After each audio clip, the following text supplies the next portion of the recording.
కృష్ణాపురం అనే చిన్న ఊరిలో ఒక చిన్న కుటుంబం పెంకుటి ఇంట్లో ఉండేది. ఆ కుటుంబంలో తండ్రి రాజు, తల్లి కమల, ఇద్దరు చిన్న పిల్లలు ఉండేవారు. అమ్మా నాన్నా, మాకు చాలా ఆకలిగా ఉంది. మేము నిన్న మధ్యాహ్నం నుంచి ఏమీ తినలేదు. వర్షకాలం అని మీరు ఎప్పటికీ తక్కువగా ఇస్తున్నారు. 4 రోజులుగా గంజి మాత్రమే ఇస్తున్నారు. అవును అమ్మా, మాకు కూరలు, పండ్లు కావాలి. ఇప్పుడే. వాన పడుతోంది కదా, బయట మన పొలం కూడా వానకు పోయింది. పొలం మొత్తం నష్టపోయింది. కొంచెం దొరికిన బియ్యంతో గంజీ కాస్తున్నాను. తాగండి, లేదంటే పస్తులు ఉండండి. పిల్లల్ని ఏమీ అనకుమా, తప్పు నాదే. నేను సరిగా చూసుకోవాలి పొలాన్ని. సరే, ఇప్పుడు ఇలా అనుకుని ఏమి లాభం? నేను బయటకి వెళ్ళి ఏమైనా పొలంలో దొరుకుతుందేమో చూసి వస్తాను. చూసావా అమ్మా, నాన్న ఎంత మంచివారు. ఇప్పుడు మాకు పండ్ల రసం, పాలు వండిపెట్టు. చాలు, చాలా చేశారిద్దరూ. ఈ వానలో అక్కడ ఏమీ ఉండవు, ఏమీ దొరకవు. మీ నాన్నని నమ్ముకుంటే పస్తులు ఉంటారు. గంజీ కూడా కాయను. పడుకోండి.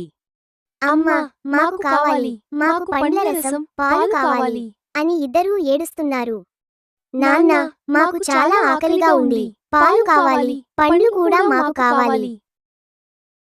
ఆ సమయంలో పిల్లలకు చాలా ఆకలి వేసింది. కాని తల్లి కమల దగ్గర తినడానికి ఏమీ లేకపోవడంతో బాధతో ఏడ్చింది. తన చిన్న కుటుంబాన్ని అలా చూస్తూ రాజు మనసులో చాలా బాధపడ్డాడు. మీరు భయపడకండి, నేను ఏదో ఒకటి తీసుకుని వస్తాను అని చెప్పి వానలో బయలుదేరాడు. మాకు తినడానికి కూడా ఏమీ లేదు అని బాధగా బయటికి వచ్చి నడుస్తున్నాడు. చాలాసేపు అయినా ఏమీ దొరకలేదు.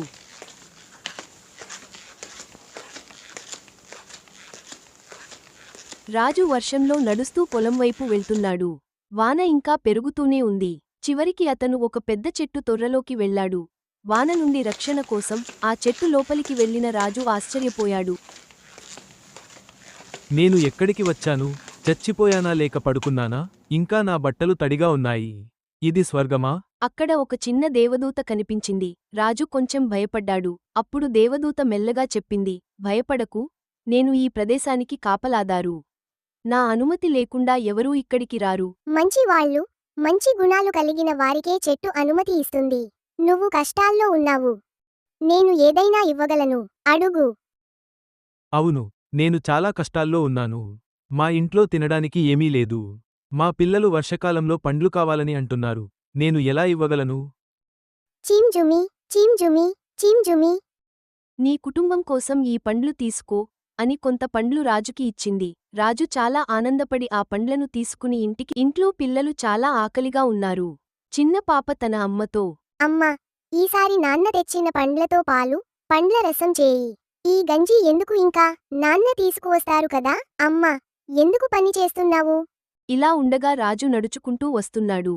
చిన్న పాప చాలా ఆనందంగా ఉంది నేను పండ్లు తెచ్చాను. అడవిలో ఒక చిన్న దూత ఇచ్చింది అని చెప్పాడు. చాలు, ఆపండి. పొద్దున వెళ్ళి సాయంత్రం వచ్చారా? పిల్లలను చూడండి, ఏమీ తినలేదు పొద్దునుంచి. రండి, పండ్లు తినండి. అందరూ కలిసి ఆ పండ్లు తిని తృప్తిగా నిద్రపోయారు. కొన్ని రోజుల తర్వాత వాన తగ్గింది.